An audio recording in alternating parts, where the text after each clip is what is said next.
ज्ञान the treasure में आपका स्वागत है। और हम आपको बताएंगे छत्रपति शिवाजी महाराज से संबंधित कुछ 8 प्रसिद्ध किले हैं जहाँ पे उन्होंने अपने साम्राज्य को आगे बढ़ाया था। हम उन्हीं किलों के बारे में आपको बताने जा रहे हैं और ये सारे के सारे फेमस किले हैं। इसमें सबसे पहले हम आपको बताएंगे प्रतापगढ़ किला। महाराष्ट्र के सतारा में स्थित प्रतापगढ़ किला छत्रपति शिवाजी के शौर्य की कहानी को बताता है। इस किले को प्रतापगढ़ में हुए युद्ध से भी जाना जाता है। शिवाजी ने नीरा और कोयना नदियों के तटों और पार दर्रे की सुरक्षा के लिए इस किले को बनवाया था।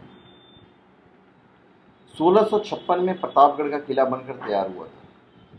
इस किले से 10 नवंबर 1656 को छत्रपति शिवाजी और अफजल खान के बीच युद्ध हुआ था, जिसमें शिवाजी की जीत हुई थी। प्रतापगढ़ की इस जीत को मराठा साम्राज्य की नींव माना जाता है। उसके बाद है अरनाला का किला। अरनाला किला महाराष्ट्र के वसई गांव में है, जिसे आज अरनाला फोर्ट बोलते हैं। यह समझ लीजिए मुंबई से 48 किलोमीटर दूर है। 1739 मतलब 1739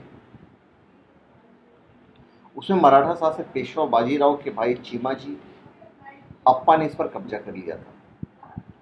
हालांकि इस युद्ध में काफी लोगों को मराठों ने खोया था। 1802 ईस्वी में पेशवा बाजीराव द्वितीय ने वसई संधि कर ली। इसके बाद अरनाला का किला अंग्रेजों के प्रभुत्व में आ गया। इस किले से गुजरात के सुल्तान, पुर्तगाली, अंग्रेज और मराठाओं ने शासन किया है। अरनाला किला 3 ओर से समुद्र से घिरा हुआ था। उसके बाद है लोहगढ़ का दुर्ग। यह भी बहुत ही स्ट्रॉन्ग किला था। लोहगढ़ दुर्ग में मराठा साम्राज्य की संपत्ति रखी जाती थी। यह पुणे से 52 किलोमीटर दूर लोनावाला में स्थित है। कहा जाता है कि सूरत से लूटी गई संपत्तियों को भी यहीं रखा गया था। मराठा के पेशवा नाना फडणवीस लंबे समय तक लोहगढ़ दुर्ग को अपना निवास स्थान बनाए थे। उसके बाद है स्वर्णदुर्ग का किला। स्वर्णदुर्ग किले को गोल्डन फोर्ट के नाम से भी जाना जाता है। शिवाजी ने इस किले पर 1616 ईस्वी में कब्जा किया था। उन्होंने अली आदिल शाह द्वितीय को हराकर स्वर्णदुर्ग को मराठा साम्राज्य में मिला दिया था। समुद्री ताकत को बढ़ाने के लिए इस किले पर कब्जा किया गया था। दरअसल अरब सागर के पास महाराष्ट्र के रत्नागिरी में एक किला जाता है। इसी किले में शिवाजी के बाद के राजाओं ने मराठा नेवी भी बनाई थी। इसके जरिए मराठों ने कई समुद्री आक्रमण को रोके रखा था। उसके बाद है सिंधुदुर्ग का किला। छत्रपति शिवाजी ने सिंधुदुर्ग किले का निर्माण कोंकण तट पर कराया था। मुंबई से ये 450 किलोमीटर दूर सिंधुदुर्ग में स्थित है। इस किले को बनने में 3 साल का समय लगा था। ये 48 एकड़ में फैला हुआ है। कहा जाता है कि इसकी दीवारों को दुश्मनों से दूर रखने और समुद्र की लहरों को भी देखते हुए बनाया गया था। और उसके बाद है रायगढ़ का किला। यह भी काफी मजबूत किला था। रायगढ़ किला छत्रपति शिवाजी की राजधानी की शान रही है। उन्होंने 1674 ईस्वी में इस किले को बनवाया था और मराठा साम्राज्य संभालने के बाद वे यहाँ लंबे समय तक रहे थे। रायगढ़ किला सी लेवल से 2700 फीट की ऊंचाई पर स्थित है और इस किले तक पहुंचने के लिए करीब 1737 सीढ़ियां चढ़नी पड़ती है।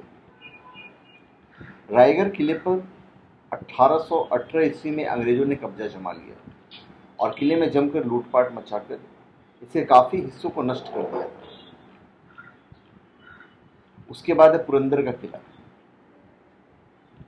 यह भी बहुत ही जबरदस्त और मजबूत किला बनवाया था। पुरंदर का किला पुणे से 50 किलोमीटर की दूरी पर सासवत गांव में है। सासवात।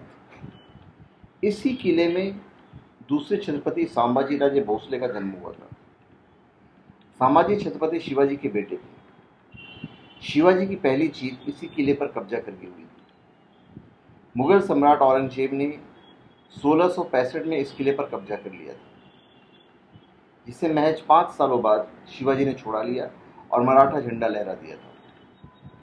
इस किले में एक सुरंग है जिसका रास्ता किले से बाहर की ओर जाता है, और इस सुरंग का इस्तेमाल युद्ध के समय शिवाजी बाहर जाने के लिए किया करते थे।